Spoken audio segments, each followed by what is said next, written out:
2 minute का मौन baseball के लिए। हाँ, वही बेसबॉल जिसका जन्म तो इंग्लैंड में हुआ, न्यूजीलैंड में जाकर थोड़ा फला फूला, पाकिस्तान जाने के बाद उसके बाजू में जोर आया, लेकिन हिंदुस्तान आने के बाद वो दफन हो गया। वो बेसबॉल जिसको लेकर बेन स्टोक्स गुमान किया करते थे। याद कीजिए ऑस्ट्रेलिया के खिलाफ वो सीरीज जहां पर उनकी एक मैच में हार हुई और स्टेटमेंट दिया था कि यहां हम जीतने के लिए नहीं है, अगर यह हार होती है तो भी चलेगा, लेकिन हम एंटरटेन करने के लिए। लेकिन हिंदुस्तान की सरजमी पर जब बैक टू बैक मैचेस में हार शुरू हुई तो बेन स्टोक्स ने आखिरी हफ्ते में कहा कि इस हफ्ते में जीतना चाहता हूं। वो अपनी उस लाइन से अलग जा चुके थे जो बेसबॉल क्रिकेट को लेकर उन्होंने बनाई थी। वो बेसबॉल जो पाकिस्तान में जाकर एक एक दिन में 500 रन बना दिया करता था, वो जो न्यूजीलैंड के गेंदबाजों को तबाह कर दिया करता था, वो जिसे ऑस्ट्रेलिया के गेंदबाज भी खौफ खाने लगे थे, वो भारत की एक नई टीम के सामने संघर्ष करने लगे। और संघर्ष का आलम यह रहा कि पूरी तरह से वो फ्लॉप हो गए। मतलब इंडिया वर्सेस इंग्लैंड की सीरीज में कुल मिलाकर 100 छक्के लगे थे। अब कायदे से 100 छक्के लगे हैं तो बेसबॉल वालों को ज्यादा छक्का मारना चाहिए।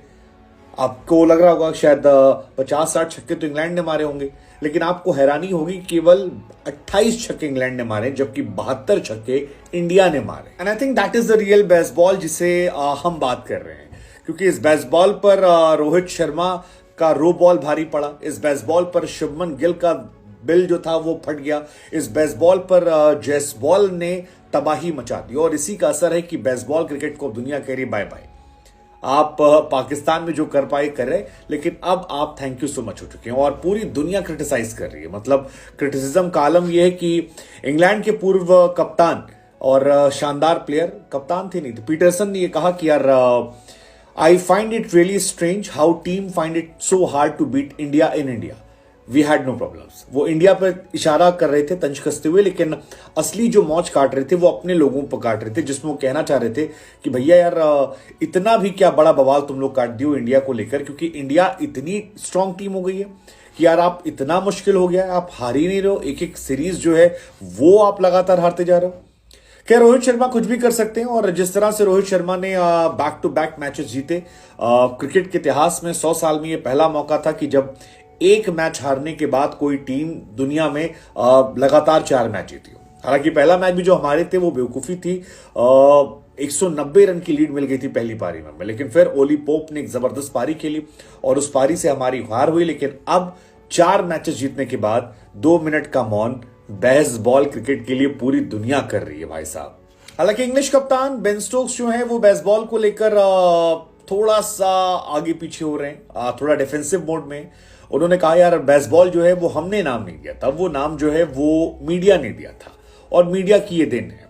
अगर आप नहीं जानते तो आपको बता दें कि बेसबॉल दरअसल इंग्लैंड के जो कोच हैं ब्रेंडन मैकलम, उन्हें बेस कहते हैं और उन्हीं के नाम को लेकर उनकी स्टाइल ऑफ क्रिकेट जो थी उसे बेसबॉल स्टाइल ऑफ क्रिकेट कहते हैं। उनका ये कहना था कि यार बेसबॉल का मतलब सिर्फ इतना था कि आप बेटर प्लेयर बन जाएं, और हार और जीत के साए के बीच में बेसबॉल जो है वो एक बेटर प्लेयर बनाने की तरफ बढ़ता हुआ कदम है और इसको इसी तरह देखना चाहिए। हालांकि मीम्स की बौछार जो है वो सोशल मीडिया पर भरी पड़ी है, क्योंकि बेसबॉल अलग लेवल पे चला गया। बेन डकट को लेकर तमाम लोग मजाक उड़ा रहे हैं, इंग्लैंड को लेकर मजाक उड़ा रहे हैं कि यार पाकिस्तान की पिचेस पर आपकी पार्टी चल रही थी क्योंकि वहां पर आप फ्लैट पिचेस पा रहे थे, लेकिन इंडिया में जहां पर स्पिन टर्न होने लगी, जहां पर थोड़ा सा टफ कंडीशंस आई, वहां पर आपके बल्लेबाज संघर्ष कर रहे थे। अश्विन की या फिर जडेजा की या कुलदीप की गेंद पर ऐसे नाच रहे थे कि मानो कभी क्रिकेट खेला ही नहीं है। हालांकि रोहित शर्मा की टीम की तारीफ होनी चाहिए, क्योंकि रोहित शर्मा की टीम ने जिस तरह से ये पूरा माहौल बनाया और जिस तरह से उन्होंने इसे खिलाया, आई थिंक ये फिनोमिनल है। And Rohit Sharma became the first captain world cricket में जिन्होंने बेसबॉल क्रिकेट को चारों खाने चित किया। और बड़ी बात है कि बिना बड़ी टीम के उन्हें, लेकिन ये बेसबॉल को लेकर बहस जारी रहेगी, क्योंकि इंग्लिश क्रिकेटर में बेन डकट ने बीच में एक डायलॉग चिपका दिया था कि यार जयसवाल हमारी तरह खेल रहा है, ऐसा खेल रहा है, वैसा खेल रहा है। हालांकि हमने आपको बताया कि इंडिया ने 100 में से लगभग 75-76 छक्के मारे हैं, विच इज लाइक ऑलमोस्ट सारे छक्के उन्होंने मारे।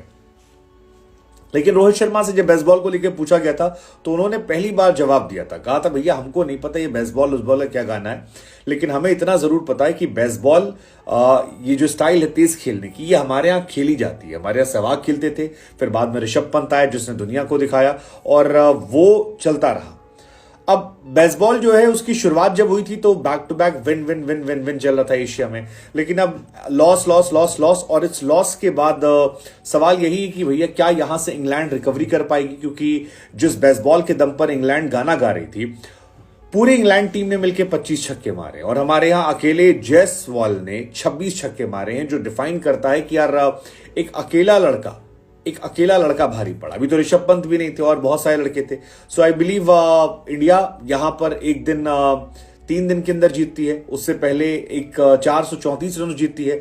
आपने बहुत बड़े बड़े मार्जिन से जीत दर्ज की और ये मार्जिन जो है मुझे लगता है कि आने वाले समय में इंग्लैंड को बहुत परेशान करने वाली है। और ये जो मीम्स बने हैं rest in peace baseball cricket, I think ये सही चल रहे हैं। बढ़िया यार इंडिया।